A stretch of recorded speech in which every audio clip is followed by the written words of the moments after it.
Sasagutin ko muna tong tanong ni Lucia, and sakto ba? Tama ba sis? So nalibog si sis, nalito siya sa buhay ko, nakakalito ang gulo na naman kasi talaga ng kinabuhi ko dito sa Germany. Guys, meron din off cam, mag-aaway din kami guys, para kami iro og ereng, mura kami og tapos ako talaga yung na guys, may anak ko gusto. Oh, it's spilling. Anak ko tagahugas og kuan guys. Tagahugas ng pinggan. You should be in the sink. Sagdane, may lag manghugas ni. May lag manghugas ni hantod mo dako. Ayan. Hugas daw siya ng pinggan guys. Gusto niya tumulong. Kasi nagluto ako ng rice. Gusto niya maghugas ng pinggan. Uy, no. Ano na talaga, magpahugaso ng pinggan, practice hugas ng pinggan para sa Pilipinas, ganyan. You should not drink it. Kansin, you should not. Bibihisan ko maya-maya kasi lalabas kami guys. Sus, gabalik-balik naman ikugas. Pabalik-balik yung hugas, Wala, igoram na basa-basa dire. Basa na, basa na kayo. No, it's okay. Only one. You don't need to wash the bottles. Mama will do that in the... I'll do it. Yeah. I do like the one. Yeah, you do it. You're so very good girl. Okay. Nya.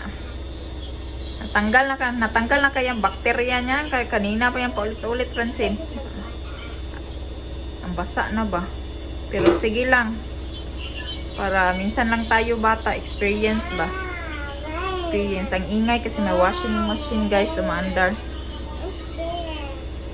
Hello guys, good afternoon. Evening na pala. Again, it's evening now. Ang kakauwi lang namin from shopping. Grocery guys. And this video I will make is requested by sis May 53221. Gusto niya daw ng grocery haul, so let's do it. Kasi love ko kayo, kaya gawin natin tong video. Anyway, Ella is here. Say hi. Here, into the vlog. Hi. Hi to Mami Rose. Hi, Mami Rose. Hi, Philippines. Bisag for me, mag-video chat pa. So, guys, gagawin ko tong video na to. I will make it a bit faster, pero I think I make you a bit higher. Lagay ko kayo ng konti na high kasi ang baba nyo, tapos hindi nyo ako makita, maputol ako. So, umuulan siya ngayon guys. Mainit siya pero umuulan ba? Pero hindi na masyado talagang mainit. So, we went to Aldi at DM. So, ilalagay ko dito sa baba yung mga presyo niya in euros and in Philippine peso para meron kayong idea kung magkano yung mabilihin natin dito. Here we have oranges. Para sa fresh, lagay natin dyan para mahugasan. Para sa fresh na juice na mga kids. And I have 3 kilos of rice. Lagay ko lang sa baba yung price kasi mas madali tayo. Sa Jasmine rice. And lately, hindi na ako bumibili sa Asian store ng nakakaano yung lights. Hindi na kami bumibili sa Asian store kasi tuyuunon ba? Ano tuyuunon sa Tagalog? O yung malayo kami sa Asian store and then medyo tuyuunon yun siya guys kung bibili kami ng mga Asian product or Filipino foods. That's why I sometimes nag-order lang ako online. And we got here banana. This banana I think is 50 pesos something for the 1, 2, 3, 4, 5. Lagay ko ang price, I'm not sure. We have a cucumber here or also called Gurke here or Gurke here in Germany. Lagay natin yan dyan. And then Choco pudding. By the way guys, this grocery na ginagawa namin, hindi talaga kami nag-weekly grocery or yung parang sa iba ba, good for 10 days or something kasi mostly talaga, sa gara talaga, always talaga kami nag-grocery dahil si Frank, bumibili yan siya ng milk at least 4 liters a day kasi kinukonsume niya yung milk kasi nga lagi siyang nasa office niya and then he needs coffee. And he always put milk on his coffee. So that's why we often go grocery every day, pero mostly talaga si Frank yung lumalabas. Minsan lang ako sumasama sa kanya. Today, sumama ako kasi I was thinking I should be the one who's gonna pick the grocery kasi alam mo naman yung mga lalaki, diba? And then we have flat first fish. I don't know what is this in Korean. Basta para siyang, it says is flat first fish. Flat first. Oh, I don't know. Sorry, my German is really bad. That one is a fruit. Then we have a choco sticks. Para lang siyang pinipig, guys. And I love this one. Pero hindi ako ang nakakain nito. Ang mga kids, binibili ko yan para sa kanila. Para hindi na kami bumibili ng ice cream palagi sa labas. And this one, we have a ground pork or minced meat. Ayan. For 1 kilo na yan siya. This time, naka-sale to. And then we have 1 dozen of egg. No, it's not 1 dozen. It's only 10 inside of that egg. We have this one. Yung mga binibili namin, guys, is hindi talaga siya wala akong list, wala akong specific na laging binibili kasi as I said nga, paulit-ulit na lang ako.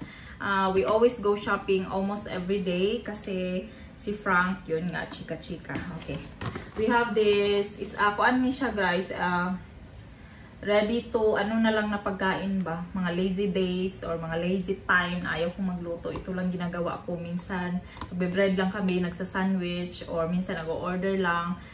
So, hindi naman lagi kami nag-order kasi mas expensive yun, di ba? Mas maganda talaga yung nagluluto. Pero sometimes, napapagod din ako, guys.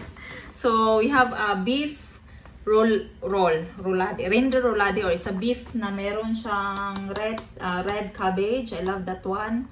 Red cabbage ba tawag niya? Pero I'm not sure. Only German ko alam niya din. Sa beef din, meron siyang potato. I got 3 of them. So, in a lazy time, lazy days. So, we got cheese. Cheese na gusto ng mga kids. Meron tayong tuna fish. 2 lang yung kinuha ko. And then we have this ram sauce. Yung ram sauce na lagi kong ginagamit pag nagluluto ako kasi sauce is life dito. And we have this yogurt minis in Heidelberry or yan, blueberry ba yan siya sa English? Yan na flavor. So, gusto yan ng mga kids, guys. Kaya yung binibili ko yun, talagang mga gusto nila. Then, meron tayong beef dito para sa soup. Pang beef soup natin. Lagyan natin yung meat dyan. Then, meron akong raisin bread. I love, gusto ko to siya i-partner sa coffee. Pero, ano ko siya pagbili kasi para hindi ko naman siya kayang kainin everyday. Ayan, raisin bread. Forever. 4 lang ang laman yan. So, we have this 3 liters of milk. Ito yung milk na iniinom namin. Ayan. 3 liters for, na yan, guys. Tapos, bukas naman ng hapon, mag-shop na naman yan si Frank. And we have butter for our bread. And this time, guys, may napunta din kami sa DM. I have to, come on. Naulaw sa ilang magsulot. We have this Aptamil, milk for Francine and Francis. Inuulit-ulit ko talaga ito sinasabi kasi I love this milk kasi very rare lang talaga nagkakasakit si Francine nito. Kaya I always, you can see Frank's hand there saying hi kasi hindi siya pumasok. So, ito kasi hindi talaga siya nagkakasakit nito, guys. So, I think it's really good this time na may pandemic dito, guys. So, I keep giving that to her. So, even though ang iba may nagsasabi na she can drink already fresh milk, pero I think it's okay for this time. Inom ko muna siya kasi natatakot tayo lahat sa pandemic. Binuboost talaga nating immune system natin, no? And then we have yung lagi kong ginagamit na clip, Olay. And I have an ice candy here for Francine. It's a fruits actually. First time kong bumili nito kasi ang lagi namin binibili yung ice pop ba. Pero I think this one is more better for Francine kasi it's like ice candy. It's like ice candy daw, sabi ng aking manager dito. And then sa chips only, guys, pero mayroon siyang I don't know para siyang chips pero mayroon siyang apple, orange, and Johannesberry or I don't know what is that in English. And then the last but not the least, I got more. Ang dami kong kinuhang vitamin C guys para to sa box. Last time also nag-shop ako din ng, I think madami-dami yun, mga 10 din yun. Kasi hindi hanggang ngayon wala pa tayong box pero paulit-ulit tayong bumibili. Bumili na naman ako. I have 10 pieces of vitamin C para sa palikbayan box ko guys. Para dun sa kanila sa Pilipinas. Para ma-boost yung immune system nila dun.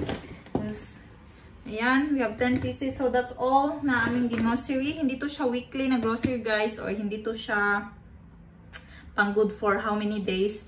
Binibili lang namin kung ano yung mga kailangan namin or ano yung kailangan for today. And may mga extra. So, yun na nangyayari. So, by the way, here in Germany, guys, hindi kami... kami ang nagdadala ng aming shopping bag. At minsan naman, kasi nag-ano sila dito ayaw nila ng plastic. Save in Philippines, I think Philippines also are getting rid of plastics now.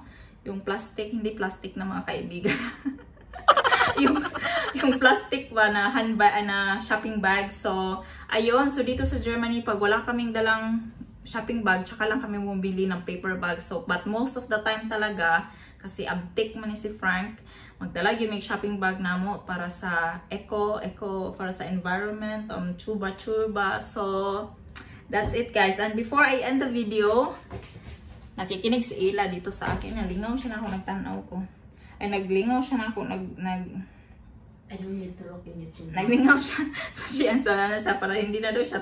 So, she doesn't need to look in my YouTube channel. So, meron akong sasagutin ko muna tong tanong ni Lucia and sakto ba? Tama ba sis? Yung pagkakuan ko, Bisaya din to siya. So, sabi niya dito, 10 hours ago lang talaga to. Hi sis, napanood ko ibang vlogs mo pero ito lang tinapos ko. Thank you sis for watching. Asa ka sa Bisaya? So, I'm from, I was born in Iligan City sis, pero nakatira kami ngayon sa Cagayan de Oro. Pero mas matagal talaga ako sa Iligan City, pero dahil nasunog yung bahay namin doon, kaya nag-move kami sa Cagayan de Oro. Then, nalibog ko sa imong life ba, na ay ex imong hobby, German girl din ba? So, nalibog si sis, nalito siya sa buhay ko, nakakalito ang gulo na naman kasi talaga ng kinabuhi ko dito sa Germany. So, sis, yes sis, may ex yung hobby ko kasi divorce siya nung nakilala ko siya. And his ex is from, ang ex niya ay taga Thailand. And then, meron silang 2 anak before. Yan yung makikita nyo dito sa bahay, yung stepdaughter ko, si Vanessa. At yung isa naman, yung lalaki, hindi siya pumupunta dito kasi, I don't know, hindi siguro niya bet dito kasi puro babae. And then, hindi sila magkabati na para silang aso at pusa ba, ni Vanessa ba. Kaya yung babae andito sa amin, ang lalaki naman nasa kanyang mama. Mara silang guys ba, parang nagrido. So, hindi sila magkasundo. So, pinili ni Vanessa na tumira dito sa amin. So, yun. Hindi siya German sis. Kasi siguro pag German, mas maganda. I think kung German, siguro mas very understanding. Mas understanding siya kasi itong isa, hindi to siya understanding. Medyo demanding. Medyo siya guys. Pag mga gusto niya, hindi mangyari agad. Meron talaga agad na rido. Para siyang guys ba yung... Basta, then, I keep, hindi ako prepared na, hindi ako ready na i-share talaga sa inyo yung mga story ganyan kasi very private na, and I think also na, so unfair naman kung ato siyang ilibak, ato siyang i-chika diri guys, no, pero, I still stay na, ganito. So, pero one day, who knows na, pag may guts na tayong i-explain, i-story yung mga kaganapan dito sa kinabuhi ko. So, hindi din kami, nakikita nyo man na lagi na ang bait ni Frank. Hindi kami nag-aaway, lagi kami masaya dito. Guys, meron din off-cam, mag-aaway din kami. Guys, para kami iro og ereng, mura kami og tapos ako talaga yung, normal naman siguro yan sa mga babae. Ako talaga yung very... Hindi aggressive, very very nagger. Ako talaga yung very yaw-yawon. Kaya syempre babae man tayo, and I think my family, it runs in the family siguro yung pagkabungangera ko. So At thankfully si Frank naman hindi naman siya very naman siya. So yun, so hindi kami perfect couple, hindi kami perfect family. We are actually ano ba yung tawag niya? Extended na ba to? Kasi meron akong anak before, and si Frank meron din siyang anak, at pinagtipo. So, minsan, nagkakaano talaga, kaya minsan, meron din akong mga hatred sa aking vlog, sinishare ko, kasi minsan naman, hindi ko naman talaga siya, diba, it's good also na malaman nyo na meron din kami mga pinag-aawayan, though, makikita nyo, always happy kami ni Frank, pero, no, wala talagang perfect na life, wala talagang perfect na couple, although you can see that na totoo naman talaga na napakabait ni Frank, pero hindi mo talaga maiwasan na ma-high blood or ma-trigger yung mga mo guys ba, as bilang present wife ngayon, kasi yung ex niya very basta yun na yun guys. So that's all, yun na sasagutin ko season. Thank you all guys, thank you sa panonood lagi, although konti lang tayo, no, pero at least nababasa ko yung mga comments nyo. It's really parang nakaka-happy siya, kasi andyan kayo lagi ba na nanonood sa aking mga vlog na ambot minsan hindi mo maintindihan, minsan nga guys mga late vlog na. So, I will try this video na ma-edit ko today. So, let's see kung ma-upload natin kaagad. So, that's all for today's video, guys. Thank you all for watching. And I hope to see you again on our next video. Bye-bye and have a good night, everybody. And God bless us all.